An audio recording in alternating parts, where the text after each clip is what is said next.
Camiño Adentro foi unha iniciativa promovida pola Deputación de Pontevedra e a Xunta de Galicia e marcada dentro do programa O Teu Xacobeo. O obxectivo era poñer en valor o camiño portugués ao mesmo tempo que se facía un recoñecemento ás mulleres artistas da provincia. O proxecto desenvolveuse do 3 ao 25 de outubro e implicáronse 10 concellos. O proxecto logrou os obxectivos de difundir o noso patrimonio, mostrar o traballo e o talento das mulleres artistas tantas veces invisibilizado como acontece noutros eidos, interactuar coa veciñanza, implicar os colectivos sociais e culturais dos concellos, tamén o alumnado da Facultade de Belas Artes, hoxe tamén aquí representado, e os responsables políticos municipais, e xerar un diálogo entre os peregrinos e as peregrinas que transitan estes camiños. Cos 10 proxectos seleccionados púxose en valor a natureza e a riqueza da nosa provincia a través de pezas de música, danza, poesía, fotografía e vídeo ou mesmo microteatro. Son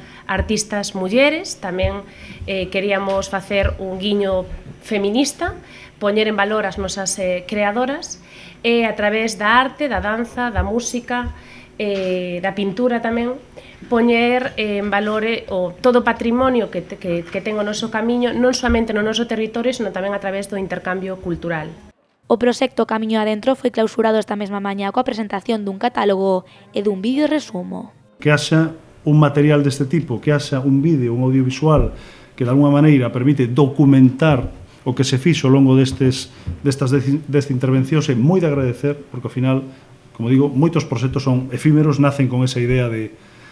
remate, de unha vez que remata, pois xa está, pero é moi importante sempre tamén, en casi todos os casos, que haxa este tipo de materiais de documentación para deixar constancia do que se levou a cabo. O catálogo de Camiño Adentro distribuirase nos concellos participantes, nas oficinas de turismo, entre os colectivos relacionados coas rutas xacobeas. En canto ao vídeo, este está xa disponible na web de Turismo Rías Baixas.